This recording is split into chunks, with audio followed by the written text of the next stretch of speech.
శ్రీమాత్రే నమః. శ్రీ గురుభ్యో నమః. వృషభ రాశి వారికి ఏకాదశ స్థానంలో శనిగ్రహం యొక్క సంచారము, అలాగే ద్వితీయ స్థానంలో బృహస్పతి గ్రహ సంచారం శుభ పరిణామాలే అయినప్పటికీ ఈ యొక్క జూలై నెల అంతా కూడా విశేషమైనటువంటి సంకల్పంతో కూడినటువంటి పనులు జరిగే అవకాశం ఉంది. ముఖ్యంగా ఈ రాశిలో ఉన్నటువంటి వాళ్ళు మీ యొక్క గోచార రీత్యా చెప్పేటువంటి విషయానికి వస్తే, విద్యార్థులు గృహిణులు ఎవరైతే ఉంటారో వారు చేసేటువంటి పనులలో అద్భుతమైనటువంటి రిజల్ట్ వచ్చే అవకాశం ఉంటుంది. ఏకాదశ స్థానం పాపగ్రహ సంచారం ఉన్నప్పటికీ ఏకాదశ స్థానంలో మన జాతకరీత్యా గనక శని ఉచ్చస్థితిలో ఉంటే మంచి సత్ఫలితాలు ఉంటాయి. ఒకవేళ శని పాపస్థితిలో ఉన్న అంటే నీచంలో ఉన్నా సరే పాపగ్రహ సంచారము ఏకాదశ స్థానంలో ఉండడం వలన మీకు ఏమైనా నెగిటివ్ ఎనర్జీ ఇచ్చేది ఉంటే అది రివర్స్ అవుతుంది. సో ఎటు తిరిగి మీకు లాభంగానే ఉంది. అయితే వృషభ రాశి వారు భూతత్వ రాశి కింద పరిగణలోకి తీసుకుంటూ ఉంటారు. భూమికి సంబంధించి ఏవైనా పనులు, భూమికి సంబంధించి లావాదేవీలు, మీకు వంశపారంపర్యంగా రావాల్సిన ఆస్తులు, అన్నదమ్ముల దగ్గర నుంచి పంచుకోవాల్సినటువంటి ఆస్తులు, లేదా మీరు ఏదైనా కౌలుకిచ్చి ఏదైనా గొడవలో ఉన్నటువంటి ప్రాపర్టీసు, నిర్మాణానికి వెళ్ళినటువంటి ఇల్లులు, బిల్డర్కి ఇచ్చినటువంటి ఇల్లు, ఏవైతే ఇప్పటి వరకు మిమ్మల్ని బాగా ఇబ్బంది పెట్టుంటాయో ఈ జూలై నెలలో అవన్నీ కూడా అనుకూలంగా ఉండేటువంటి అవకాశం ఉంది. వీలైనంత వరకు కూడా ₹1 తగ్గిన ఇబ్బంది నుంచి బయటపడండి. లేదండి నేను ఖచ్చితంగా ఉంటాను, నాకు ఇలానే కావాలి అని ఎవరన్నా మొండిగా ఉంటే మీకు వచ్చే ఈ రూపాయి కూడా రాదు. అనవసరమైనటువంటి భేషజాలకు పోకుండా భూమికి సంబంధించి సెటిల్మెంట్స్లో చాలా ఫాస్ట్గా రియాక్ట్ అవ్వండి. ఇప్పుడు ఉన్నటువంటి కాలమాన పరిస్థితుల ప్రకారంగా కూడా చెప్తున్నాను. ఈ 2025వ సంవత్సరంలో ఉన్నటువంటి ఈ యొక్క మార్చి నుండి వచ్చే మార్చి వరకు, ఆ తర్వాతి ఒక 1-2 సంవత్సరాల వరకు కూడా భూమి మీద వ్యాపారం చేయాలనుకున్నా, భూమిని నమ్ముకొని మీరు ఏం చేయాలనుకున్నా మీకంత క్షేమదాయకంగా ఉండదు. వీలైనంత వరకు కూడా జాగ్రత్తగా ఉండండి. కాబట్టి ఇన్వెస్ట్ చేసేటువంటిది భూమి మీద ఇన్వెస్ట్ చేయొచ్చు. అమ్మాలనుకుంటే ఈ సమయంలో అమ్మడం అంత శ్రేయస్కరం కాదు. మీకు మీ దాకా వచ్చేటువంటిది కట్టుదిట్టం చేసుకోవడము ఈ భూమికి సంబంధించి ఈసారి చేస్తే మంచిది. అలాగే ద్వితీయార్థం అంతా కూడా చాలా మిశ్రమ ఫలితాలు గోచరిస్తూ ఉన్నాయి. ముఖ్యంగా ఉద్యోగస్తుల విషయానికి వస్తే వీరికి ఏదైతే కమిట్ అయి ఉన్నటువంటి ఏదైనా పే కానీ, లేదా ఏదైనా ఏరియల్స్ రావడం కానీ, అరియల్స్ అంటారు కదా కొంతమంది గవర్నమెంట్ ఉద్యోగస్తులకి, అలాంటివి ఏమైనా రావడం కానీ కాస్త జాప్యం అవ్వచ్చు. వాలంటరీ తీసుకుందాం అనుకున్నటువంటి ఉద్యోగస్తులను కూడా పోకుండా ఆపుతారు. ఎందుకంటే ఉన్నటువంటి ప్రభుత్వ పరిస్థితులు అంత బాగాలేదు కాబట్టి, బయటంతా యుద్ధ వాతావరణం విపరీతంగా ఉంది కాబట్టి. ఈ నెలలో వాతావరణానికి సంబంధించినటువంటి మార్పుల వల్ల కొంతమంది ఎఫెక్ట్ బాగా అవుతారు. దాంట్లో ముఖ్యంగా వ్యాపారస్తులు. బయట వాతావరణంలో మిశ్రమమైనటువంటి మార్పులు విపరీతంగా కలిగేటువంటి అవకాశం ఉంది. ఈరోజు బాగుందంటే రేపు పెద్ద వరదలే. అలాగే ఇక 2 రోజులు బాగుంది, ఇంకేదన్నా సరే వ్యాపారం చేద్దాం అనుకుంటే ఈ యొక్క వాతావరణ సమస్యల వల్ల ఇబ్బందులు పడే అవకాశం ఉంటుంది. కాబట్టి ఎట్టి పరిస్థితుల్లో నూతనంగా ఏవైనా సరే ఎక్స్పీరియన్స్ లేని వ్యాపారాలు ఎట్టి పరిస్థితుల్లో చేయకండి. అనుభవం ఉన్నటువంటి వ్యాపారం జోలికే పోండి. అలాగే పబ్లిక్ పోర్టల్లో ఉన్నటువంటి వాళ్ళు వీలైనంత వరకు కూడా నరదిష్టి విపరీతంగా ఉంటుంది కాబట్టి కనుదిష్టి యంత్రం అని ఉంటుంది, నరఘోష యంత్రం అని ఉంటుంది. ఆ యంత్రాన్ని మీ యొక్క ఇంట్లో పెట్టుకోవడం మంచిది. ఉదాహరణకు మీరు ఒక రాజకీయ నాయకుడు, ఒక పెద్ద యాక్టర్ అనుకోండి, మీ కారులో పెట్టుకోండి ఆ యంత్రాన్ని. ఇంకోటి ఏంటంటే ఈ యొక్క సినీ రాజకీయ రంగాల్లో ఉన్నటువంటి వారికి యాక్సిడెంట్స్ కూడా జరిగేటువంటి అవకాశం ఉంటుంది. చాలా జాగ్రత్తగా ఉండాలి దూర ప్రాంతాలకు ప్రయాణం చేసేటప్పుడు. వాహన ప్రమాద నివారణ యంత్రం అని ఉంటుంది, ఆ యంత్రం పెట్టుకోండి. చాలా తక్కువ కాస్ట్లో ఉంటుంది. ఈ నరఘోష యంత్రం కానీ, వాహన ప్రమాద యంత్రం కానీ మంచి గేజ్తో ఆంజనేయ స్వామిని చెక్కించి మంత్రం చదువుతూ అర్చకులు చెక్కిస్తారు. ఇలాంటివి మీ యొక్క వాహనంలో పెట్టుకోవడం మంచిది. అవి కావాలనుకుంటే కింద ఉన్న నెంబర్కి కాంటాక్ట్ చేయొచ్చు. అలాగే ఇవన్నీ కూడా గోచార రీత్యా చెప్పేటువంటి విషయములు. పూర్తిగా మీ యొక్క జాతకం విశ్లేషణతో మీకు కావాలనంటే మీ పేరు, మీ date of birth, time, place కింద ఉన్న నెంబర్కి వాట్సాప్ చేయండి. పూర్తిగా మీ జాతకం విశ్లేషణతో మీరు తెలుసుకోవచ్చు.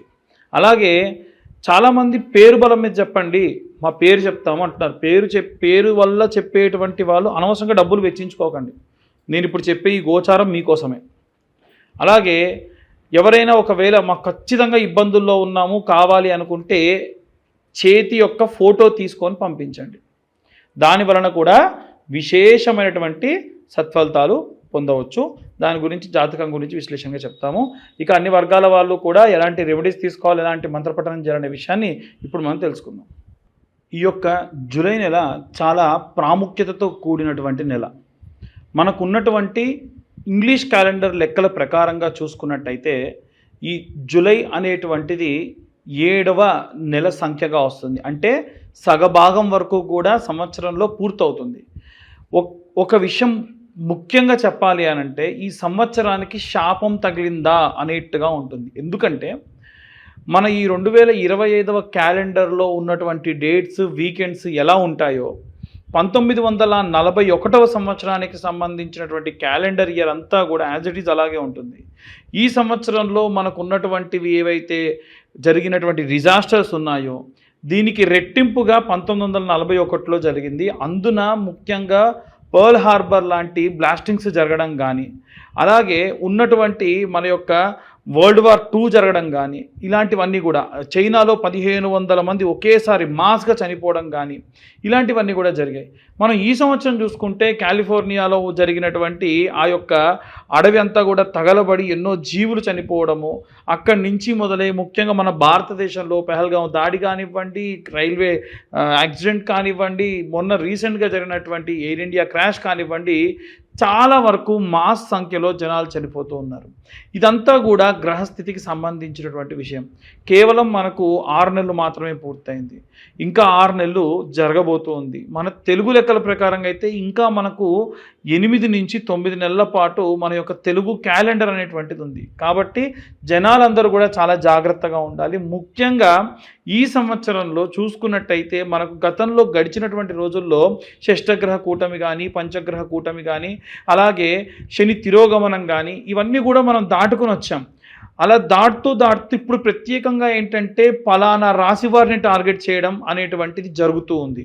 ఉదాహరణకు శని మీనంలో ఉన్నాడు, ఏలినాటి శని ప్రభావం మీనరాశి వారికి అది యుక్త వయసులో ఉన్న వాళ్ళకైతే మొదటి దశ, లేదా కాస్త 3 పదులు దాటిన వారికి అయితే 2వ దశగా ఉంటుంది. కాబట్టి శారీరకమైనటువంటి బాధలు కానీ, యాక్సిడెంట్స్ కానీ, లేకుంటే ఆపరేషన్స్ కానీ జరిగే అవకాశం ఉంటుంది. అలాగే ఉన్నటువంటి అన్ని రాశుల్లో శని 4వ స్థానంలో మిథున రాశిని చూస్తూ ఉంది, అంటే వారికి అర్ధాష్టమ శని. 8వ స్థానంలో తులారాశిని చూస్తుంది, అంటే వారికి అష్టమ శని. అందున ప్రత్యేకంగా సింహరాశి వారికి వచ్చేసి ఈ యొక్క కుజుడు మరియు కేతువు కలిసి ఉన్నారు.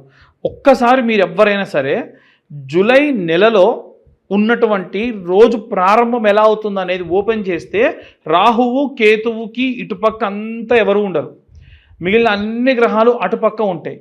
ఇది సాధారణంగా ఒక మనిషి ఎవరన్నా పిల్లవాడు పుడితే అది కాలసర్పదోషము అని అంటారు.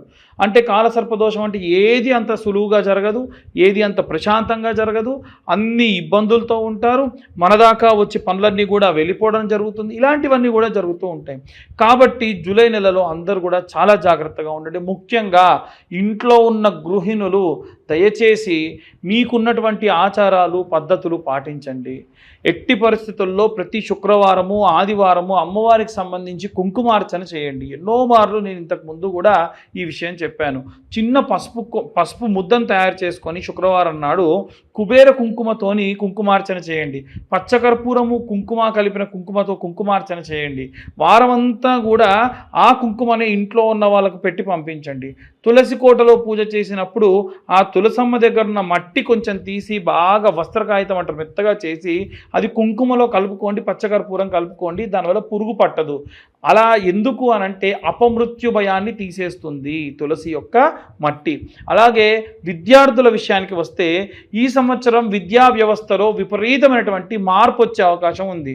అంటే ఇప్పటి వరకు మనం చదువుకున్నటువంటి విద్య ఏదైతే ఉందో వాటన్నిటికీ కూడా అసలు ఎవ్వరూ ఊహించినటువంటి మార్పులు జరిగే అవకాశం ఉంది పిల్లలందరూ కూడా మేధా దక్షిణామూర్తికి సంబంధించినటువంటి ఈ యొక్క జపము మంత్రము లాంటివి చదువుకోవడం, స్తోత్రం కనీసం రోజు ఒకసారి వినడం చాలా మంచిది.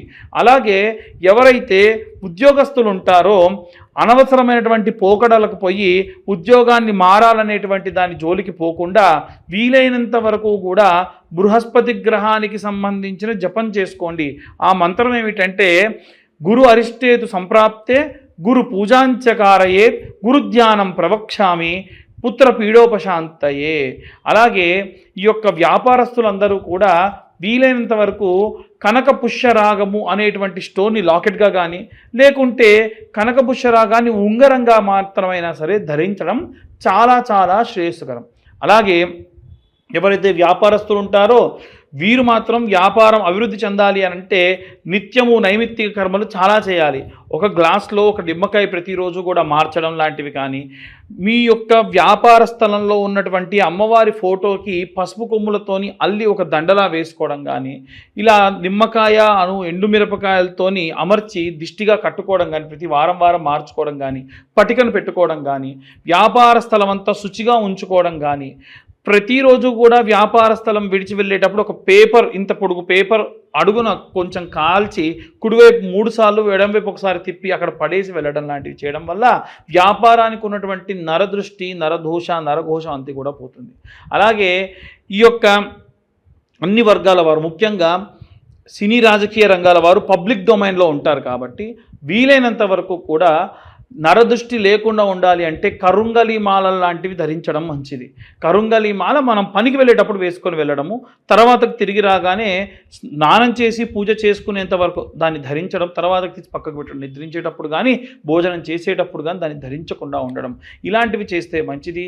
రైతులు, చేతి వృత్తులు, కుల వృత్తులు చేసేవారు కూడా ఈ కరుంగలి మాలను ధరించవచ్చు. ఈ మాలకున్న ప్రత్యేకత ఏమిటంటే మీ మనస్సు బాలేదు, ఏదో దేవాలయానికి వెళ్ళి ఓం నమ శివాయ, గణపతి దేవాలయానికి వెళ్ళి గం గణపతయే నమః అన్న మంత్రము ఆ మాలతో అలా జపం చేయండి. ఈ మాల జపం చేసేటప్పుడు ఏదైనా వస్త్రం చేతి కప్పుకొని చేయండి. ఈ మంత్రం చెప్పినటువంటి జపమాల మెడలో ధరించడానికి బాగుంటుంది, ధరించవచ్చు. వేరే ఏ మాల అలా ధరించడానికి కుదరదు. ఈ కరుంగలి మాల కావాలి అని ఉంటే కింద ఉన్న నెంబర్ కాంటాక్ట్ చేయండి. మీరు ప్రత్యేకంగా ఈ యొక్క మాలని మా యొక్క నెంబర్కి కాల్ చేస్తే, ఇంకోటి ఏంటంటే మీ గోత్రం పేర్లు పంపిస్తే మేము ఆ యొక్క పూజాది క్రతువు చేసి మీకు ఆ మాలను మీ దాకా కొరియర్ చేయడం కూడా జరుగుతుంది. అలాగే ఎవరైనా సరే ఇంటి నిర్మాణానికి సంబంధించి కూడా అనవసరమైనటువంటి ధనాన్ని వెచ్చిస్తూ ఉన్నారు కాబట్టి వీలైనంత వరకు కూడా ఈ యొక్క ఇంటి నిర్మాణం చేసేటప్పుడు, అలాగే ఇల్లు ఏమన్నా వాస్తురీత్యా బాగాలేదని మార్చేటప్పుడు అనవసరమైన ఖర్చు చేయకుండా ఇల్లు వాస్తురీత్యా బాగాలేకపోతే మర్చ యంత్రం అనేటువంటిది పెట్టుకోవచ్చు. ఇక అన్ని వర్గాల వారికి సంబంధించి ఒకే ఒక్క మంత్రం, ఓం క్లీం కృష్ణాయ వాసుదేవాయ హరయే పరమాత్మనే ప్రణతక్లేశనాశాయ గోవిందాయ నమో నమః. ఇంతకు మునుపు మనం ఏ రాశి వారికి ఆ రాశి వారికి ఒక్కొక్కరుగా కూడా మనం మంత్రం చెప్పుకున్నాము. ఇప్పుడు ఈ నెలలో అందరూ కూడా ఈ మంత్రాన్ని జపం చేయడం కానీ పఠనం చేయడం కానీ విపరీతమైనటువంటి శక్తినిస్తుంది. ఈ 2025వ సంవత్సరం మాస్గా ఇంకా చాలా జరిగేటువంటి అవకాశాలు ఉన్నాయి. పెట్రోల్ ట్యాంకర్స్ లాంటివి బ్లాస్ట్ అవ్వచ్చు. పిల్లలకు, ముఖ్యంగా చిన్న పిల్లలకి ఎవరికైనా సరే మాస్గా మెడిసిన్ పడక ఫుడ్ పడక చనిపోయే అవకాశాలు ఉంటాయి. కాబట్టి ఎటువంటి నెగ్లిజెన్సీతో ఉండకండి. దయచేసి 7-8 నెలల పాటు జాగ్రత్తగా ఉండండి. తర్వాత వచ్చే కాలం ఎంతో శుభదాయకంగా ఉంటుంది. సర్వే జనా సుఖినో భవంతు. స్వస్తి.